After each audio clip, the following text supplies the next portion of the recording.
Nevermore project, day 3.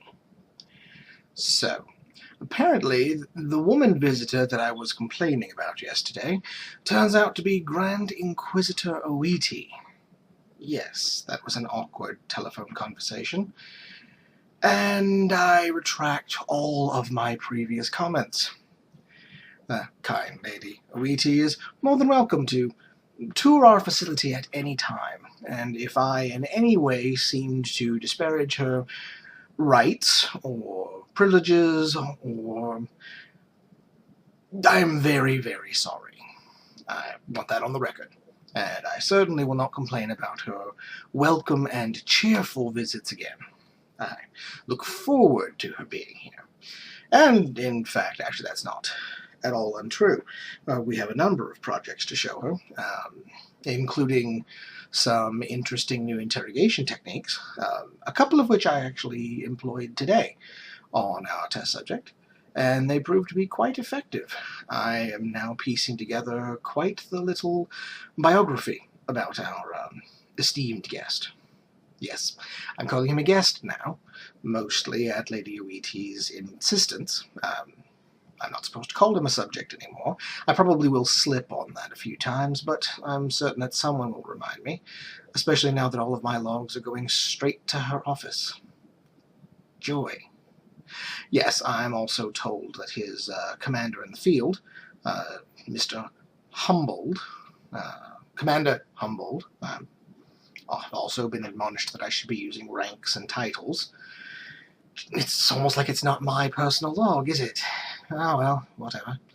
So, I have been told that Commander Humboldt will be dropping by just at random to enjoy our company and make certain that we are putting our guest back together, which we have every intention of doing, I might add.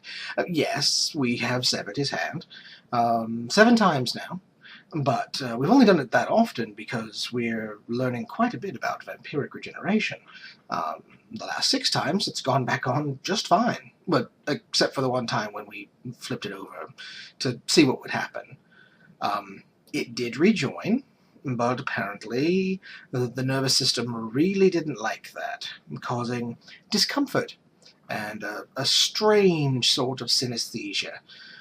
Fascinating, but ultimately unproductive. So we ripped it right back off and flipped it over, and everything works fine now.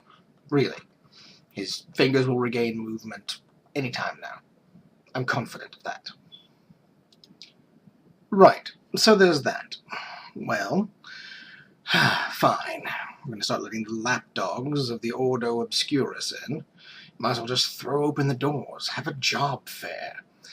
Bloody hell. Well. Anyway, so I'm going over my chem logs here, and I must say the toxicology and organic chemistry screens are remarkable. We've got regeneration, resistances. Apparently, over time, these chemicals cause a certain level of flexible calcification. I hate that word. Never gotten that word right. Calcification. Bloody complicated. Calcification of the skin. All in all, I think that everything for Project Red is going very well. These were the breakthroughs that we needed. Plus, also, I'm going to be able to forward this on to the hospital because we've got everything we need here, I think, for some viable healing medications. Vampiric regeneration would be excellent to help deal with our soldiers in the field. Even if we can't actually create a field-viable version, things for triage, for emergency care, intensive use.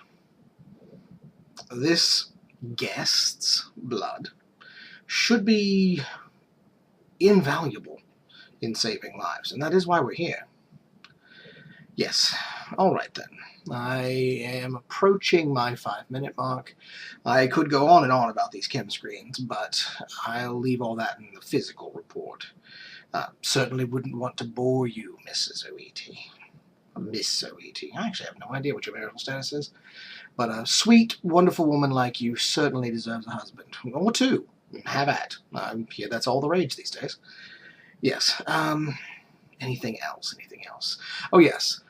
Demetrius has been apparently saying grace over his meals in the mess hall, and has requested Sunday off for religious services.